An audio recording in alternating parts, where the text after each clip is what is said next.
Car theme cake या फिर road theme cake, उसके साथ ही टेस्टी डेलिशियस फ्लेवर। इस केक को किस तरह से ये हमें कर्व शेप देना है, किस तरह से हमें ये हील की तरह ऊपर तक, ऊपर से नीचे तक किस तरह से इसे लाना है, किस तरह से इस पूरे केक को आपको कवरिंग करनी है, आइसिंग करनी है। फॉन्डेंट की ये सभी हमने जो कार्स बनाई है, ट्रक बनाई है, ये विदाउट मोल्ड है। तो ये किस तरह से आपको बनाना है, इसमें क्या प्रिकॉशंस लेने हैं, किस तरह से इसे केक पर प्लेस करना है कि ये गिर भी ना जाए, ये सभी डिटेल्स में मैंने इस वीडियो में शेयर किए हैं। तो मैं चेतना आपका स्वागत करती हूँ चेतना केक क्रिएशन में। वीडियो थोड़ा सा लंबा है पर बहुत ही ज्यादा हेल्पफुल है आपके लिए, तो जल्दी से लाइक कर दीजिए, चैनल को सब्सक्राइब कर दीजिए और वीडियो बिल्कुल भी स्किप मत कीजिए। So let's get started. तो फ्रेंड्स, ये हमारा 2 kg का ब्लैक फॉरेस्ट फ्लेवर केक है। इसके लिए मैंने एक साथ ही 8 इंच के केक टीन में इसे हाइट में केक को बेक कर लिया था। यहाँ पर मैं 5 लेयर्स भी कट कर सकती थी, बट मैंने 4 लेयर्स ही कट किए क्योंकि ये केक मेरे घर से बहुत ही ज्यादा दूर डिस्टेंस पर डिलीवर होना था, तो रास्ते में कुछ भी इधर उधर लेयरिंग ना हो जाए, दैट्स वाई मैंने इसे सिर्फ 4 लेयर में, यानी लेयर्स थोड़ी सी मैंने एक्स्ट्रा बड़ी रखी थी क्योंकि इस केक को हमें कट भी करना है। तो ज्यादा लेयर्स होंगी तो कटिंग में भी प्रॉब्लम आएगा और फिर क्रीम भी हमारी ज्यादा एक्सेस वहां पर यूज होगी, दैट्स वाई मैंने यहाँ पर उसे 4 लेयर्स में कट किया है। ब्लैक फॉरेस्ट फ्लेवर था, दैट्स वाई मैंने व्हिपिंग क्रीम के अंदर यहाँ पर स्ट्रॉबेरी फ्लेवर का क्रश मिक्स किया है एंड उसके ऊपर मैंने यहाँ पर चोको चिप्स को स्प्रिंकल कर दिया है। जिस तरह से हम ब्लैक फॉरेस्ट फ्लेवर को रखते हैं और हर लेयर को मैंने शुगर सिरप के साथ सोक किया है फ्रेंड्स। तो ये हमारी हो गई फ्लेवर ब्लैक फॉरेस्ट केक के लिए। यहाँ पर मैंने 8 इंची का केक टीन इसलिए यूज किया था फ्रेंड्स क्योंकि केक हमारा बड़ा था। 2 kg में ही आप ये केक बनाए तो बेस्ट रहेगा। 1.5 kg में भी 1.5 kg में भी आप बना सकते हैं, 1.5 kg में, बट इस केक में बहुत सारा केक निकल जाता है फ्रेंड्स। अब आप सोचेंगे कि इतना सारा केक अगर हम कट करेंगे तो वो केक आपको किस तरह से, तो मैंने वो ट्रिक भी आपको बताई है कि केक आपका वेस्ट भी नहीं होगा, क्लाइंट तक भी जाएगा एकदम डेकोरेटेड फॉर्म में। तो वो आइडिया भी मैं आपको आगे देने वाली है क्योंकि मैंने भी मेरे क्लाइंट को बचा हुआ पूरा केक उन्हें वापस किया था और वो किस तरह से किया था वो भी मैं आपको दिखाऊंगी। तो ये हमारी लास्ट लेयर है, आप देख सकते हैं बहुत ही ज्यादा हाइटेड ये हमारा केक था और 8 इंचेस का था, तो आप समझ सकते हैं कि ये बहुत बड़ा बना था फ्रेंड्स। फिर भी यहाँ पर मुझे डॉवल्स लगाने की जरूरत नहीं पड़ी थी क्योंकि केक अब अच्छे से हमारा सेट हो चुका था। And friends, most important thing, ये केक आप जब बनाए फर्स्ट टाइम बनाने में बहुत टाइम लगता है। हार्ड है ऐसा मैं बिल्कुल नहीं कहूंगी कि केक हार्ड नहीं था, बट टाइमिंग बहुत ज्यादा लग गई। ये केक की पूरे प्रिपरेशन में मुझे 12 घंटे लग गए थे फ्रेंड्स, कम से कम 12 घंटे मुझे लगे थे। अब देखिए यहाँ पर मैं मार्क कर रही हूँ, तो ये मार्क आप पहले से चेक कर लीजिए कि कैसे मैंने किया है, क्योंकि हमें ऊपर से जिस तरह से हमारी हिल होती है ना, एक माउंटेन को हम क्लाइंब करते, उस तरह से ये रोड हमें बनाना था। तो देखिए मैं किस तरह से इसे कट करती जा रही, ये पार्ट आपको देखना है। और ये स्लाइस भी मैंने बहुत अच्छे से निकाल कर एक साइड पर रखे थे, उसे कैसे असेंबल भी किया है बाद में वो भी मैं आपको दिखाऊंगी। तो यहाँ पर मुझे ऊपर से नीचे तक कर्व शेप लेकर जाना था कि ये ऐसे ढलान जैसे होती है ना, वैसे होनी चाहिए कि गाड़ियाँ जैसे नीचे से ऊपर तक जाती है। करते वक्त मुझे सच में बहुत ज़्यादा ही टाइम लग गया था फ्रेंड्स, ज़्यादा ही टाइम लग गया था ऐसे नहीं कह सकते क्योंकि मैं भी फर्स्ट टाइम ही ये केक बना रही थी, मुझे आइडिया नहीं था कि कितना टाइम लगेगा, इसीलिए मैं ये अर्ली मॉर्निंग से प्रिपरेशन मैंने स्टार्ट कर दी थी। और मुझे आदत है कि जब मेरा केक का ऑर्डर होता है ना, उस दिन ही मैं अर्ली मॉर्निंग केक को बेक करती हूँ, यानी 1 डे बिफोर भी मैं बेक नहीं करती हूँ क्योंकि मैं चाहती हूँ कि फ्रेश केक अगर हम देते हैं तो वो फ्रेश यानी फ्रेश ही होना चाहिए। तो मैंने अर्ली मॉर्निंग 5:30 को ये केक पहले बेक किया था और ये मैंने 8 इंच के केक टिन में टॉल केक बेक किया था। ऑब्वियस मुझे उसे बेकिंग के लिए भी थोड़ा एक्स्ट्रा टाइम लग गया था। अब देखिए यहाँ पर मैं कोशिश कर रही हूँ करने की, इतना होने के बावजूद भी, और हमें इसे, ये हमारा क्रम कोट था फ्रेंड्स, पहले तो मैंने कट कर लिया, आपने देखा है, क्योंकि वो बात देखने की थी बताने से ज्यादा, इसीलिए मैंने मार्किंग इस तरह से की थी कि आपको अच्छे से विजुलाइज हो जाए कि हमने मार्क कैसे किया है। ये क्रम कोटिंग भी मैं व्हाइट क्रीम के साथ ही कर रही थी फ्रेंड्स, कि जिस तरह से हमें और अगर कट करने की ज़रूरत पड़ी, क्योंकि मैंने भी जैसे आपको बताया कि मैं फर्स्ट टाइम बना रही थी, तो मैं सोच रही थी अगर मुझसे कहीं गलती हो जाए या मुझे क्रीम केक को कट करना पड़ा वापस से। अब देखिए ये जो कॉर्नर आगे आया है उसे मुझे वापस से कट करना पड़ा था। जब हम बनाते हैं ना तो हमें पता चल जाता है, इसीलिए एक्स्ट्रा टाइम अगर हमारे पास हो तो हम और ज़्यादा प्रिकॉशनली और बेटर वे में काम कर सकते हैं। फिर भी मैंने कम से कम केक को कट करने की कोशिश की थी फ्रेंड्स, इसीलिए मैंने जो हमारा रोड था ना वो थोड़ा सा छोटा नैरो रखा था, ज़्यादा ब्रॉड नहीं बनाया था। बट हाँ, लुकिंग वाइज इट्स परफेक्ट, उतनी ही साइज हो तो परफेक्ट है, मुझे ऐसा लगा। सो देखिए इस तरह से मैं अब कर रही हूँ। उसकी फाइनल आइसिंग तो नहीं कह सकते, क्रम कोट था। देखिए मैंने वापस से केक को कट किया है क्योंकि ये सर्कल शेप मुझे वहाँ चाहिए था, ऐसे मुझे लगा, क्योंकि अगर गाड़ियाँ आती है तो आपको भी पता है सामने दीवार हो तो टक्कर ना हो जाए, इसलिए मैंने वापस से उसे वहाँ पर कट किया है। एक प्रॉपर अगर हम वो केक बना रहे हैं ना तो वो विजुअलाइजेशन होना चाहिए। वो केक देखकर हर किसी को लगना चाहिए कि नहीं हाँ ये रोड है, ये रास्ता है, इस पे से कार जाने वाली है, तो बीच में ही हम किसी भी चीज़ को नहीं ले सकते। दैट्स वाई मैंने वहाँ से वापस से कट किया। तो आप समझ सकते हैं हमारा बहुत सारा केक कट हुआ था। मैंने काउंट तो नहीं किया था फ्रेंड्स, बट हमें ये केक ही जब बेक किया था तो ये मेरा ऑलमोस्ट 1200 ग्राम लगभग ये केक बेक हुआ था। क्योंकि आपको पता है हम 50% केक स्पॉन्ज और 50% हमारी जाती है विपिंग क्रीम। विपिंग क्रीम तो यहाँ ज़्यादा ही लगी थी बिकॉज ऑफ आइसिंग। आप देख सकते हैं फिनिशिंग। अब ये देखिए यहाँ पर ये हमारा कटिंग हो चुका था, तो ये हमारा बचा हुआ केक है और थोड़ा सा दूसरी जगह थे। अब ये ऐसे प्लास्टिक के बॉक्सेस तो होते हैं हमारे पास, क्योंकि मैं मावा केक भी सेल करती हूँ तो वो मैं इसमें करती हूँ। तो यहाँ पर मैंने सोचा हो जाएगा, बट ये डब्बा मुझे छोटा पड़ रहा था ये टीन, तो मैंने और वापस से इसमें मैं 500 ग्राम देती हूँ। तो ये देखिए जो बड़ा वाला था ना उसके अंदर फिर मैंने हर एक लेयर को अच्छे से असेंबल कर दिया था। और ऊपर एक लेयर आपको देखिए ब्लैक कलर की चॉकलेट फ्लेवर की, वो मैंने एक्स्ट्रा छोटी बेक की थी क्योंकि मैं चाहती थी केक में थोड़ा एक्स्ट्रा सर्व करूँ, क्योंकि उन्होंने भी मुझे 2 kg का केक ऑर्डर दिया था। फर्स्ट टाइम दिया था, बट फिर भी सच में फ्रेंड्स घर से इतना ज़्यादा दूर जाने वाला था ये केक। ऑलमोस्ट मुझे लगता है 20 to 25 किलोमीटर्स दूर ये मेरे घर से गया था। तो मैंने उस केक को भी अच्छे से डेकोरेट किया है, आपने देखा, क्योंकि वीडियो बहुत लंबा था इसलिए उस चीज़ को मैंने ज़्यादा एलिब्रेट नहीं किया है आपके सामने। बट हाँ फ्लेवर जो होता है एक ब्लैक फॉरेस्ट का, वो फ्लेवर मैंने उसमें दिया था। जो भी केक हमारा निकला था वो फिर एक एक्स्ट्रा लेयर को मैंने ऊपर से अप्लाई करके उसके ऊपर जो ब्लैक फॉरेस्ट का हमारा strawberry flavour crush mix whipping cream को मैंने स्प्रेड करके ऊपर से चोको चिप्स को अप्लाई कर दिया था। लास्ट में भी मैं वो बॉक्स आपको दिखाने वाली हूँ तो आपको पता चलेगा मैंने उन्हें किस तरह से दिया था। यहाँ पर ब्लू कलर हमें देना था, मैंने लाइट ब्लू कलर दिया है क्योंकि उन्होंने जो मुझे पिक्स, उन्होंने इन द सेंस मैंने ही उन्हें 3-4 पिक्स भेजे थे उनके कहने के हिसाब से, और उसमें से उन्हें जो पसंद आया था ये वाला केक। तो ये हम जो बना रहे तो उसमें डार्क कलर था, तो मैंने डार्क कलर अवॉइड किया क्योंकि डार्क कलर आपको भी पता है हाथों में लग जाता है, और ब्लू और रेड कलर ऐसे है जो लगते हैं चिपकते हैं। दैट्स वाई फिर मैंने इसे लाइट शेड में रखा है केक को। और अब मैं यहाँ कर रही हूँ फाइनल आइसिंग, जिसे बहुत ज़्यादा मुझे प्रॉब्लम, बहुत ज़्यादा टाइम लगा था क्योंकि आइसिंग है आपको पता है परफेक्शन में हम पूरी तरह से करते हैं। कॉर्नर से कभी लग रहा था, कभी मेरे ही फिंगर से केक को हार्म हो रहा था, ऐसे बहुत सारी दिक्कतें हुई थी। आप टाइम थोड़ा एक्स्ट्रा लेकर चलिए जब कोई भी केक आप नया बनाते। तो ये अर्ली मॉर्निंग 5:30 से ये केक की जर्नी जो स्टार्ट हुई थी फ्रेंड्स बेकिंग से लेकर, तो डिलीवरी तक शाम को 5:30 ऑलमोस्ट हो चुके थे जब वो केक लेने आए थे।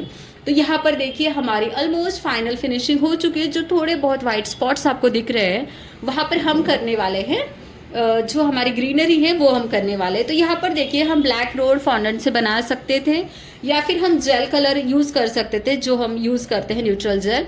बट केक जो क्लाइंट थे हमारे उन्होंने कहा था कि जो रोड आप बनाए वो चॉकलेट का बनाए।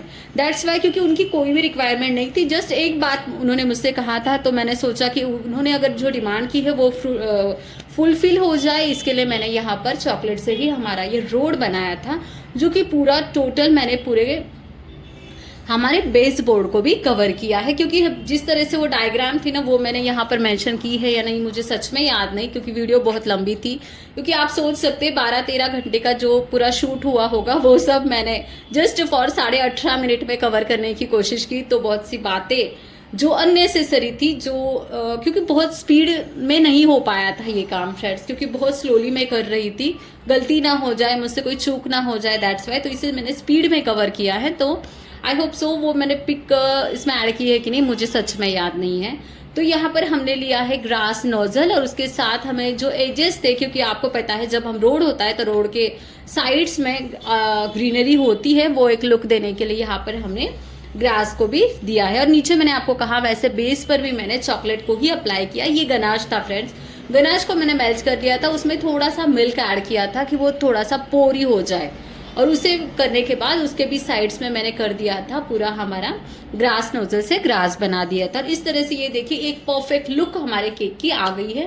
केक गया था फ्रीज में सेट होने के लिए। वैसे तो ये फॉन्डेंट के फिगर्स मैंने मॉर्निंग में बनाकर रख दिए थे, बट मैंने पहले आपको केक दिखा दिया। अब ये देखिए यहाँ पर मैंने हैंडमेड मोल्ड बनाया था क्योंकि मेरे पास मोल्ड नहीं था। इसकी भी एक ट्रेजेडी हो गई थी एक्चुअल, वो मैं आपको आगे बताती हूँ। ये हमने रेड कलर का फॉन्डेंट जो था उसे रोलिंग पिन से रोल कर लिया और अच्छे से बेलने के बाद ये मैंने जो फिगर बनाई थी ना, एक्चुअल मेरे पास ट्रेन की जो होती है ना वो कटर थी अवेलेबल, और मुझे लगा कि वो ट्रेन की नहीं कार की है, क्योंकि वो केक बनाकर शायद मुझे 1.5 से 2 साल हो गए थे। तो मेरे दिमाग से स्किप आउट हो गया था कि मेरे पास कार थीम रिलेटेड कोई भी मोल्ड घर पे अवेलेबल नहीं है, और मैं उसे कार थीम समझ रही थी, वो एक्चुअल ट्रेन थीम था। तो मेरे जब मॉर्निंग में देखा तो मेरे पास था नहीं और अर्ली मॉर्निंग में जा नहीं सकती थी। फिर मैंने इस तरह से जुगाड़ लगाकर ये मैंने पहले तो बटर पेपर पे किया था, फ़ोन पे मैंने क्या किया था, अब फ़ोन से मैंने किया था दैट्स वाई मैं दिखा नहीं पाई वो चीज़। तो मैंने फ़ोन से ही ये फिगर निकाल रही थी कि कार किस तरह से हम बना सकते हैं फॉन्डेंट से, और उस पर बटर पेपर रखकर मैंने वो मार्क करके बटर पेपर को कट कर लिया। बटर पेपर को कट करने के बाद फिर मैंने जो हार्ड शीट है ना, हार्ड शीट नहीं है एक्चुअल, वो पेपर है हार्ड वाला, उसे मैंने कट कर लिया। फिर उस तरह से मैंने सभी कार्स को बना लिया था। अब फॉन्डेंट में बेल रही थी, हर फॉन्डेंट के ऊपर फिर वो जो कार की फिगर मैंने बनाई थी वैसे बनाकर उसे कट कर रही थी। और जो नीचे के साइड जहाँ हमारे टायर्स आते हैं ना, वहाँ पर मैं हमारा जो नोजल होता है उसके साथ क्रॉस करके आप जो देख रहे हैं उस तरह से मैं कट कर कर वो साइन वहाँ पर बना रही थी। और मैं छोटे छोटे जो हमारे बिंदी जैसे डॉट्स थे वो मैं बनाकर रख रही थी उसके साथ साथ। और जिस कलर के साथ में कार बना रही थी ना फ्रेंड्स, उसी कलर के साथ में जो बर्थडे बॉय था, कार्तिक नाम था उसका, उसकी स्पेलिंग के अल्फ़ाबेट हर एक कलर में मैं कर रही थी, क्योंकि मैं सोच रही थी कि केक हमारा अगर कलरफुल है, फॉन्डेंट वर्क तो हम कलरफुल कर ही रहे, तो उसका नाम भी एक कलरफुल होना चाहिए, बच्चों को पसंद आता है। वो 4th बर्थडे था, इट मीन्स बेटा जो बच्चा था वो छोटा ही था, दैट्स वाई मैंने ये किया था। यहाँ पर हम ट्रक बना रहे हैं, तो ट्रक के लिए मैंने कोई फिगर नहीं बनाई थी, बिकॉज ट्रक मुझे एक ही बनानी थी और वो मुझे थोड़ी इजी लग रही थी, क्योंकि ड्राइंग के मामले में थोड़ा सा मेरा हाथ टाइट है, बट स्क्वायर वगैरह ये इजीली हो जाता है। बट क्योंकि कार हमें ज़्यादा बनानी थी और कार ज़्यादा बनाते वक्त अगर मुझसे सर्कल में कम ज़्यादा हो जाता तो शेप अच्छा नहीं लगता, इसीलिए मैंने उसका मोल्ड एक हैंडमेड मोल्ड बनाकर रख दिया है। और इस तरह से हर एक कलर के लिए मैं बेटे के नाम के साथ ही कार भी बना रही थी, और उसके साथ मुझे जो लगने वाले थे, अब ये जो छोटी छोटी चीज़ें हैं ना वो हमें कार को असेंबल करने वक्त लगने वाली, इसीलिए मैंने यहाँ पर कट करके रखी, जो हर एक बात मैंने आपको एलिबरेट करके दिखाई है। प्लीज़ आप वॉच कीजिएगा अच्छे से, बिल्कुल भी स्किप मत कीजिएगा, यानी आपके लिए बहुत ज़्यादा हेल्पफुल होगा। क्योंकि ना फ्रेंड्स 12 से 13 घंटे की मेहनत आप समझ सकते हैं, और एक होम बेकर अगर ये वीडियो मतलब होम बेकर ही देखेंगे, जिन्हें पता हो, जिन्हें सीखना हो, तो उन्हें पता है कि ये हार्ड वर्क कितना एफर्ट्सफुल होता है हमारे लिए। तो देखिए ब्लैक कलर के मैंने ब्लैक कलर का फॉन्डेंट रोल करके वहाँ पर पहले बड़ा नोजल ले लिया, उससे टायर बना लिया, और उसके ऊपर मैंने और कलरफुल वहाँ, क्योंकि जो पिक मुझे मिला था ना तो उस पिक के अंदर ऐसे ही थे, टायर के ऊपर कलरफुल था, तो मैंने वैसे ही किया था। अपोजिट कलर मैंने यूज किए थे कि वो दिखने में उठाव दे, अगर रेड के साथ रेड टायर लगा देती तो इतना अच्छा नहीं आता, इसलिए रेड के साथ ऐसे मिसमैच मैंने किया था तो अच्छा लग रहा था। यहाँ पर हम सिग्नल के जो लाइट्स होते हैं ना, ट्रैफिक लाइट्स, वो भी हम बना रहे हैं। हर एक चीज़ जो एक रोड थीम के लिए या कार थीम केक के लिए चाहिए, वो हर एक चीज़ मैंने फॉन्डेंट के साथ यहाँ रेडी की थी। ये केक बहुत ज़्यादा कॉस्टली भी सेल होते हैं फ्रेंड्स, बिकॉज ऑफ ये पूरा टोटल कस्टमाइज्ड केक है, इसमें फॉन्डेंट वर्क भी है। एंड वन मोर थिंग, यहाँ पर जो हम प्लेस कर रहे हैं ना फ्रेंड्स, फॉन्डेंट की जो भी चीज़ें हैं वो मैं वाटर के साथ यानी पानी के साथ उसे स्टिक कर रही हूँ, क्योंकि आपको पता है ये ग्लू का काम करता है। फॉन्डेंट के लिए ग्लू तो आता है फॉन्डेंट का, बट ज़रूरत नहीं होती है। यहाँ पर हम अब बना रहे हैं मिरर, वो हमें वाइट कलर का, इसलिए मैंने बड़ा सा नोजल ले लिया था, आप देख भी सकते हैं। तो उसे मैंने कट कर लिया था हाफ से, तो वो हमारा हो गया अच्छे से, जो मिरर कह सकते हैं ना, जो गाड़ी के दरवाजों के ऊपर शीशा होता है वो वाला शीशा, मिरर नहीं कह सकते, सॉरी, उसे हम शीशा कहेंगे, ग्लास, वो हम बना रहे। तो इस तरह से हर एक छोटी से छोटी बात को मैंने यहाँ आपको दिखाया भी है, और मैंने भी उसी तरह से बनाया था फ्रेंड्स, तो आप समझ सकते हैं कि मुझे कितना टाइम लगा होगा ये बनाने में। और ये जो छोटी छोटी स्ट्रिप्स मैंने वहाँ काट कर रखी ना, वो भी हमें वहाँ पर ही प्लेस करनी है। जिसे आगे कुछ डेकोरेशन होता है गाड़ी के ऊपर, मुझे नाम तो याद नहीं उससे, और एक हैंडल को शो करने के लिए, वो भी हमें जिस टायर के कलर का, ब्लैक कलर के टायर के ऊपर मैंने जो बिंदियाँ लगाई है ना कलर की, जैसे ब्लू गाड़ी के लिए मैंने रेड लिया है, वैसे ही मैंने फिर वो स्ट्रिप्स थी उन्हें ऐड किया था। अब मैं वो स्ट्रिप्स लगा रही हूँ, तो आप देख सकते, इसलिए मैंने एक क्लोजर लुक लिया था कि आपको क्लोज से पता चले कि ये कैसे बनाया है। अगर आप ये वीडियो 1-2 बार डिटेल में देखेंगे ना फ्रेंड्स, तो आई होप मुझे जो काम करने में 12 से 13 घंटे लगे, आई होप आपका काम आधे टाइम कम हो जाएगा, और प्रैक्टिस के बाद तो नेक्स्ट टाइम आपको ज़रूरत ही नहीं पड़ेगी। अब मेरा भी कॉन्फिडेंस लेवल सच कहूँ तो बहुत बढ़ गया था ये केक बनाने के बाद, कि अब नेक्स्ट टाइम अब मुझे ज़रूरत नहीं पड़ेगी, टाइम बहुत कम लगेगा। इस तरह से हर एक कार को हमने यहाँ पर कंप्लीट किया है। हर एक टायर को मैंने साथ में ही प्लेस कर दिया था फ्रेंड्स, कि गलती से जब असेंबल मैं करूँ केक के ऊपर तो मुझसे कुछ छूट ना जाए। अब देखिए कितने प्यारे से ये फिगर बनाए हमने विदाउट मोल्ड। कौन कहेगा कि हमने मोल्ड का यूज़ नहीं किया है। सो फ्रेंड देखिए कितना एफर्ट्स होता है। तो प्लीज़ वीडियो को अभी तक लाइक नहीं किया, अगर चैनल को सब्सक्राइब नहीं किया होगा तो प्लीज़ वो भी कर दीजिएगा। और इस तरह से अब बारी आती है कि हमें ये तो फॉन्डेंट को प्लेस करना है। अब ये मैंने अर्ली मॉर्निंग बना कर रख दिया था पहले फॉन्डेंट के, केक बेक करने रख दिया और तभी फॉन्डेंट के पहले फिगर्स बना लिए थे। तो केक के ऊपर क्योंकि मैंने आपको कहा था जो एरिया था ना, वो एरिया मेरे घर से ऑलमोस्ट 25 to 30 किलोमीटर्स दूर था। उन्हें वो केक बाइक पर लेकर जाना था, तो मैं डर रही थी कि अगर ये केक के ऊपर से फॉन्डेंट की फिगर अगर स्किप हो गई तो इसलिए मैंने यहाँ पर वाइट कलर के जो चॉकलेट कंपाउंड होता है हमारा, उसे पीछे से हर जगह पर स्प्रेड कर दिया है और उसे फिर मैंने ठंडा होने दिया था। अब हमारा केक भी अच्छी तरीके से सेट हो गया था और इसके ऊपर हर एक फॉन्डेंट का फिगर अब हम लगा रहे हैं। आप देख सकते हैं वो प्लेस वाइज सबको अच्छे से लगाना है फ्रेंड्स। ये काम करते वक्त भी आपको उतना ही प्रिकॉशन लेना है जितना आपने केक बनाते वक्त और फॉन्डेंट वर्क करते वक्त लिया था। क्योंकि सच कहूँ तो मैं इतना प्रिकॉशन ले रही थी, फिर भी 2-3 जगह पर मेरे फिंगर्स लग गए थे, क्योंकि हड़बड़ी होती है, टाइम जा रहा होता है। और ये जो फॉन्डेंट वर्क होता है ना, ये आपको क्लाइंट को आने से पहले करना होता है। जब मैंने उनको केक के लिए कॉल किया कि आपका केक रेडी है, उसके बाद उन्हें आने में मेरे घर पे टाइम लगने वाला था, तो उस टाइम के दौरान मैंने ये फॉन्डेंट के जो हमारे सभी कार्स थी और ट्रक थे उन्हें असेंबल किया था। और एक बात बहुत अच्छी हुई थी फ्रेंड्स, सच कहूँ तो मुझे सच में इतने अच्छे क्लाइंट्स मिले हैं अभी तक इतने सालों में। ये केक मुझे डिलीवर करना था 2 बजे, पर 2 बजे तक मेरा केक नहीं हो पाया था, क्योंकि मैंने आपको कहा सुबह से लेकर शाम तक मैं यही काम कर रही थी, उसके बावजूद नॉन स्टॉप नहीं हो पाया था। तो मैंने उनको जब कॉल किया तो अच्छा हुआ कि भगवान की कृपा से उनका भी काम जो था कुछ वर्क तो वो कंप्लीट नहीं हुआ था। तो उन्होंने कहा था नहीं मुझे भी टाइम लगने वाला, इवनिंग हो जाएगी तो मैं शाम को ही ये केक कलेक्ट कर पाऊंगा। तो मुझे टाइम मिल गया, तो फिर मैंने केक को अच्छे से कूल होने दिया और तभी ये फॉन्डेंट के फिगर हमारे वो आने से पहले यानी इवनिंग में मैंने उसे स्टिक किया था। यानी अच्छे क्लाइंट्स होते हैं ना फ्रेंड्स, तो ये हेल्प भी हो जाती है। तो और आप काम अगर अच्छे से करें तो मैं तो कहती हूँ कि नेचर और यूनिवर्स भी हमें हेल्प करता है कि हमें अच्छे से काम हो जाए और कोई भी प्रॉब्लम ना आए। तो सो फ्रेंड्स ये केक देखिए ना कितना प्यारा सा हमने बनाया है। ये 2 kg केक है, इसका बचा हुआ पोर्शन भी हमने क्लाइंट को ही दिया था। केक अच्छे से घर तक असेंबल हुआ था, क्योंकि मैंने उन्हें 2 बार मैसेज भी किया और जब मैं वीडियो बना रही हूँ ना उससे पहले भी मैंने उनको मैसेज करके इसीलिए पूछ लिया था कि केक में कुछ भी हार्म तो नहीं हुआ था। तो उन्होंने कहा नहीं, केक अच्छे से पहुंच चुका था हमारे वेन्यू तक। तो यहाँ पर वाइट कलर की क्रीम के साथ मैं बना रही हूँ हमारे क्लाउड्स। तो इस तरह से, और ये जो बिंदिया थी ना ये एक्स्ट्रा हो गई थी, क्योंकि टायर्स के लिए मैंने वो बनाई थी पर मैंने एक्स्ट्रा बना ली थी सेप साइड, तो वो फिर मैंने केक पर ही लगा दी। और बच्चे के लिए केक था तो ऑब्वियस कलरफुल केक तो अच्छा लगता ही है। सो फ्रेंड्स आपको ये एफर्ट्स कैसे लगे, वीडियो कैसे लगा मुझे बताइएगा, कमेंट ज़रूर कीजिएगा। और आपको लगे कि इसमें मुझे कुछ और ऐड ऑन करना था तो वो भी कमेंट कीजिएगा। आपको पसंद आएगा तो लाइक कीजिए और चैनल को सब्सक्राइब करना तो अभी बनता है फ्रेंड्स, क्योंकि इतना सब डिटेल में मैंने आपको ट्यूटोरियल दिया है फ्री में। ये देखिए ये केक हमारा जो मैंने आपको कहा था ना जो हमने बचा था, वो केक इस तरह से ऑलमोस्ट ये बहुत बड़ा केक था, वो मैंने उन्हें डिलीवर किया था उसके साथ। So keep learning, happy baking and thanks.